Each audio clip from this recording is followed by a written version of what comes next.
पुढचा special report आहे अशोक खरातबद्दलचा।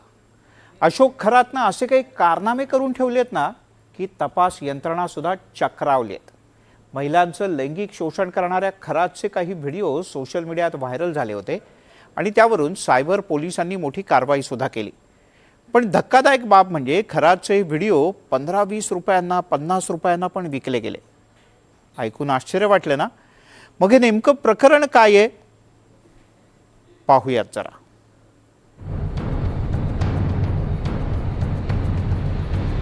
अशोक खरातचे अनेक काळे कारनामे तुम्ही गेल्या महिन्याभरात ऐकले, पाहिले आणि वाचलेही असतील। खरातनं शेकडो महिलांना फसवून, भुरळ पाडून त्यांचं लैंगिक शोषण केलं। मधल्या काळात खरातच्या कार्यालयातले ते धक्कादायक व्हिडिओ सोशल मीडियात सुद्धा व्हायरल झाले होते। त्यातले बरेचसे व्हिडिओ सोशल मीडियातून हटवले जात आहेत। एसआयटीच्या सायबर टीमनं थेट 4000 पेक्षा जास्त लिंक सोशल मीडियावरून डिलीट केल्या। इतकंच नाही तर व्हिडिओ व्हायरल करणाऱ्या 6 जणांच्या विरोधात गुन्हा सुद्धा दाखल करण्यात आला। आपल्या सगळ्यांच्या माध्यमातून मी आवाहन करू इच्छिते की या महिलांनी लोक काय म्हणतील या भीतीनं अन्याय सहन केलेला आहे आणि आता अतिशय धाडसाने कुटुंबाला विश्वासात घेऊन त्यांनी गुन्हे दाखल केलेले आहेत। त्यामुळे त्यांची ओळख उघड न करणे, सोशल मीडियावरती त्यांचे व्हिडिओज न पसरवणे, आपल्या मोबाईल्समध्ये असे व्हिडिओ न बाळगणे हे आपल्या सगळ्यांचं नैतिक कर्तव्य तर आहेच, पण त्याचबरोबर माननीय सर्वोच्च आणि उच्च न्यायालयाचे देखील तसे कठोर निर्देश आहेत। त्यांची ओळख गोपनीय राहणे आणि त्यांच्या खाजगी बाबींची सार्वजनिक चर्चा न होणे हे त्यांच्या मानसिक आरोग्यासाठी आणि त्यांचं धैर्य टिकून राहण्यासाठी अतिशय गरजेचं आहे।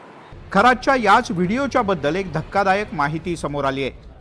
अशोक खरात आणि पीडित महिलांच्या आक्षेपार्ह व्हिडिओंची विक्री अवघ्या 15 ते 20 रुपयात केली जात होती। 15 ते 17 अश्लील व्हिडिओ फेसबुक, इंस्टाग्राम, टेलिग्राम आणि काही पॉर्न साईटवर टाकण्यात आले होते आणि काही साईट्सवर हे व्हिडिओ पाहण्यासाठी 15 ते 20 रुपये आकारले जात होते। व्हिडिओ व्हायरल झाल्यानंतर पीडित महिलांची ओळख उघड झाली, त्यांना मानसिक धक्का बसला। 8 ते 9 महिला मानसोपचार तज्ज्ञांच्याकडून उपचार घेत असल्याचंही सांगितलं जात आहे।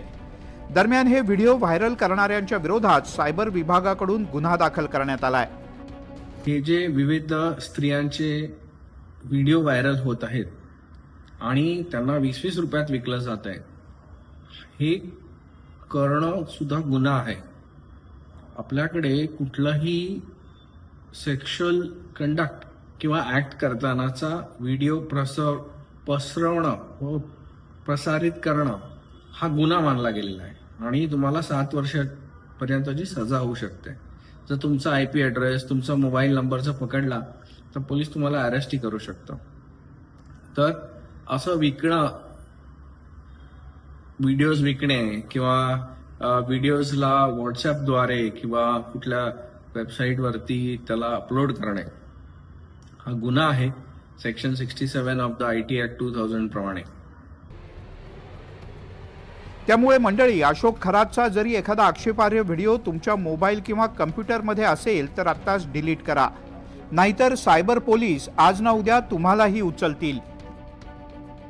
राहुल वाघ, NDTV मराठी, नाशिक।